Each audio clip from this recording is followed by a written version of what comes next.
everybody, and welcome back to Exotic Car Hacks. You like the enthusiasm? Am I exciting or what? Like, usually I'm like grumpy, I'm pissed, I'm mean. Now I'm being all sweet and shit because I want you to click notifications on, subscribe, click like, do something nice and kind from your heart. But anyways, who gives a shit?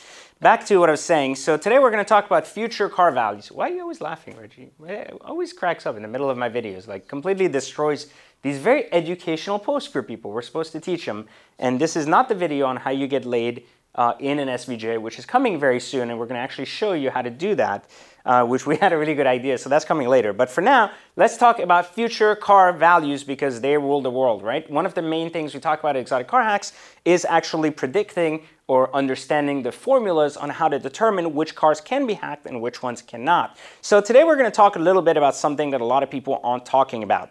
And we're not going to talk about wholesale versus retail, well, a little bit, but we're going to understand how we look at the markets and the trends as to where things are going. So there's two numbers, which like I said, we'll talk a little bit about wholesale versus retail that matter in the exotic car world that matter to dealers, right? We know that dealers buy wholesale, sell retail, and it's a very basic formula, right? But it's not how hacking works because obviously the difference between wholesale and retail is that the car itself doesn't change from the time of purchase, except the hacker has to drive the car, enjoy the car for a year, and then dump it, which changes the value spec of the car because there is an increase in mileage during the time of ownership, usually anywhere from 3,000 to 5,000 miles. So, and if you don't know what I'm talking about, you need to click the link, take my free training, and learn how to hack cars so you never lose money on exotic cars again, ever again, because it would be stupid like to lose money. When I'm making 100K on an SVJ, driving it for a year, and you're losing 50K, there's something wrong with your math, right?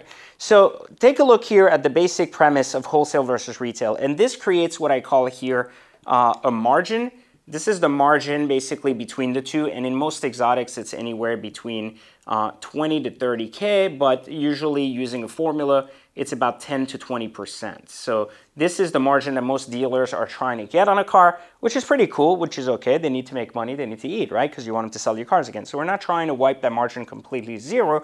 What we're trying to do is basically not position ourselves poorly in a purchase so that we're so high in retail that we'll basically never get out without losing money, which is what most people do when they buy a car. They actually do, you're not going to believe this, they believe dealers. Can you imagine? You go up to someone and you're like, hey, how much should I pay for this? And they're like, oh, I can't take less than 300K. You're like, okay, dude, you know your shit. I'm going to listen to what you have to say. That's how people stay poor, you know? And I've actually caught many salespeople that actually don't even know what their dealerships has in margins on cars. So don't get pissed at your sales guy. He might just be an idiot. So anyways, wholesale versus retail, what you need to understand about margins. So when we look at the future car value, we're going to use, for example, a very cool, simple example of this. Let's say we're looking at a 2014 458. This is a car that's a common hack within my community, something that a lot of people talk about. The 458 is a very popular car. The values are trending up, so it makes them very attractive to hack. And basically, you could buy any 458 and drive it for free if you don't overpay too much. So the 458 margin on average, this is a 200K car. It has about a 20% margin, so 180 to 200. That leaves about 20K on the deal. So the way we look at the 2014 is right now we are in 2021, right? This is the year we're in, and we are trying to predict what will the market look like in 2022, right? So this is something that what we call basically protecting our investment, which is the asset here, which is the 458. So the way we look at it in 2021, we look at this market being 200K, for example, with 10K miles. So this is something that we look at now. So the first thing we want to find out before anything else is what is the wholesale value of this car, which would be 180 versus the retail being 200K, right? This is today.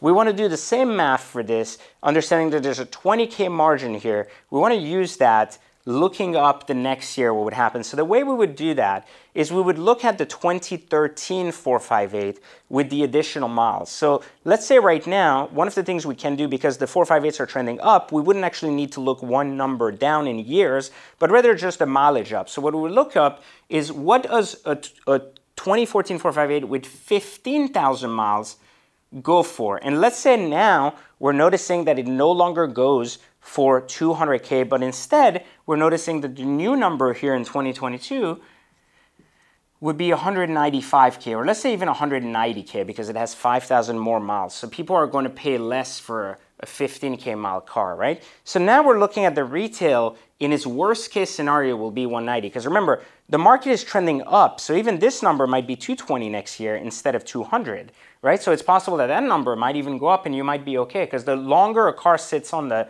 market, remember, they're not making 458, so less units appear with lower miles.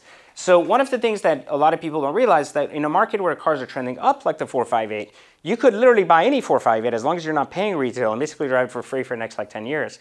The point is that with the mileage though, you can anticipate what your worst case scenario is at 190.